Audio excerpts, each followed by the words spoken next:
Succah Daf Yud. How's everybody doing? Today's email comes from Conflicted in Casablanca. Dear Daf Abby, Rav Eli always says the best gift we can get him is more Talmidim, so I convinced several people to try the 8-minute Daf. Initially it was going great and they loved it, and then my recruits started sending angry texts that they were falling behind because my guy was only posting videos every few days. It got even worse when the 8-minute Daf shut down for about a month, and my friends blamed me that they were no longer learning Torah. Unfortunately, I had no choice and referred Rav Eli's new Talmidim to the Daf review by another Magachir. Now that the 8-minute Daf is back on schedule, should I recruit my friends back to the 8-minute Daf, or is it likely that the videos will stop again when Rav Eli travels to America next week? Your help with this dilemma is greatly appreciated. Sincerely, Conflicted in Casablanca. So yeah, I am flying to America to attend my son's wedding, Be'ezer Hashem, on August 1st. Just the idea of the wedding and the Sheva Brachos is going to bring a lot of conflict to my learning. But Be'ezer Hashem, I'm going to do my most ishtadlus to get the 8-minute Daf. I cannot say that it will definitely happen. I will try my hardest, Ben Azmanim, the wedding, traveling, and everything else. But please bear with me. Don't go to that other Magachir. Succah Daf Yud. Sukkah al gabi sukkah. We learned if one sukkah is on top of another sukkah, it's possible. What is considered halachically above? Is it a tefach, 5 tvachim? We have a 3-way machlokes. According to Rav Huna, it's exactly a tefach. Why? Because we see the concept of tefach works by the oil of a tumas mace. If you have a dead person below a beam, and there's a full tefach of air, either at the side, above, so that tefach allows the tumah to travel below the beam, and anything below the beam is tameh. But it also keeps the tumah below the beam and doesn't allow the tumah to break through the beam and make something on top of the beam tameh. So if there's a kli on top of the beam, it's tar. But if there's less than a tefach, then the tumah does not travel below the beam, but it breaks through the beam and makes tumah, creates tumah on top of the beam to a kli that's directly above the mace. So too by sukkah, 1 tefach is enough. Rav Chisda says no, it's 4 tefachim, because when it comes to Hilchas Shabbos, 4 tefachim is enough of a rishus. It's a shir chashav to create a rishus. Shmuel says 10 tefachim. Why? Because just like hechsher sukkah, to make a sukkah kosher you need 10 tefachim, so to make a sukkah possible you need 10 tefachim. A sukkah underneath a sukkah, and the lower sukkah's schach is very strong. It can hold people, furniture, the whole thing. According to everybody, the bottom sukkah is puzzle. But if the schach is very weak, it can't hold anything, can't hold people to fall through. So according to everybody, the bottom sukkah is kosher. Where's the machlokes? The machlokes is if it holds people b'doichak, barely can hold them. According to Yehuda, since it's not considered keva, a sturdy house upward, so it's not a sukkah. According to the Tanna Kama, it's considered a temporary sukkah, and that's considered a sukkah according to the Tanna Kama. And therefore, the upper one is a temporary sukkah, and it passes the lower one. Brand new Mishnah. We know that a sheet is mekabel tumah, and therefore it's possible for schach.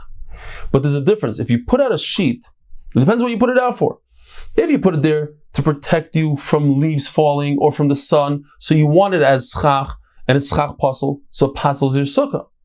But if you put it, let's say, on top of a bed that has 4 posts, then it's pasul because you're sleeping underneath the oil. On top of a bed that has 2 posts, it's kosher in that case. Why? Because there's no oil. There's no tefach. And if you put it up for decorations, then it's completely kosher. Why? Because you don't want it for schach, you just want it for decor. There's a similar brisa that says that if you hung a fruit or sheets for decorations, you're not allowed to use them during sukkahs. But if you made a t'nai, and there's only one way you can make a t'nai, not a t'nai that you can use it during Yom Tov, but you made a t'nai that you want to use it b'beis hashmashos, you're not boidel from it, then you're permitted to use it the entire sukkahs. But you can't bring a right from this brisa that these sheets are hanging on the ceiling, because it's possible that these sheets that the brisa is talking about are hanging on the wall. The decorations of a sukkah are not part of the schach. In other words, you cannot consider them as part of the schach to make the sukkah less than 20 amas. So if you have decorations hanging into your 20 amma area, don't say, oh, this sukkah is less than 20 amas. And also, if your sukkah is exactly 10 tvachim, and you have decorations hanging into the 9 tvachim, let's say, it doesn't passel your sukkah. But it does passel your sukkah if it's on the wall. So if you have a sukkah that's 7 by 7, and you have decorations that take up a foot, then it's considered you have a 6 by 6 sukkah, and that's passel. The slave of Rav Ashi, his name was Minyamin. He took a wet clothing of his, it was wet, and he put on top of the schach to dry out. So Rav Ashi said, listen, in terms of you using the schach, that's okay, but I don't allow you to put it up there for another reason, because people are going to say, after it's already dry, they'll say, look, you're allowed to use something that's mekabel tumah, begadim or mekabel tumah, you're allowed to use it as schach, and I don't want people to make that mistake. If the decorations are distance from the schach 4 tvachim, if they're within 4 tvachim, they're kosher according to everybody. But if they're less than 4 tvachim, they're down 4 tvachim, according to Rav Menachem, they're kosher, according to Rav Chisda and Rabbi Bar Avuna, they're apostle. Nevertheless, we see that they went, Rav Chisda and Rabbi Bar Avuna, they went to the Beirish Gelusa, and they slept underneath decorations that were distance from the schach 4 tvachim. And they said the reason is because they're shluchim mitzvah. They came to be mekabel pnei rabbim mayantiv, and they're part from a sukkah, and therefore they didn't say anything. If you're sleeping in a kila or under a bed, if it's more than 10 tvachim, it's also. But if it's less than 10 tvachim, you're allowed to sleep underneath a bed.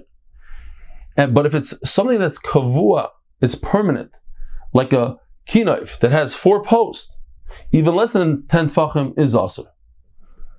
A sukkah on top of a sukkah that Shmuel said you need more than 10 tvachim, that's because Shmuel said in order to make the sukkah a permanent sukkah, you need 10 tvachim. But in order to create an oil, even less than 10 tvachim creates oil if it's kavua.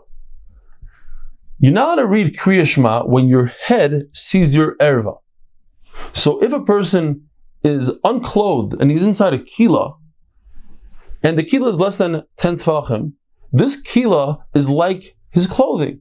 So all he needs to do is poke his head out of the clothing, out of the kila, and he can read Kriya Shema. But if the kila is more than 10 tvachim, then the kila is considered a makam chashuv. So then his head is nimshach achar gufay. His head goes with his body, and now his head sees his erva, and it's like a person who's completely naked, and he sticks his head out of a window of his house, and he says Kriya Shema, that it doesn't work. Have a wonderful day.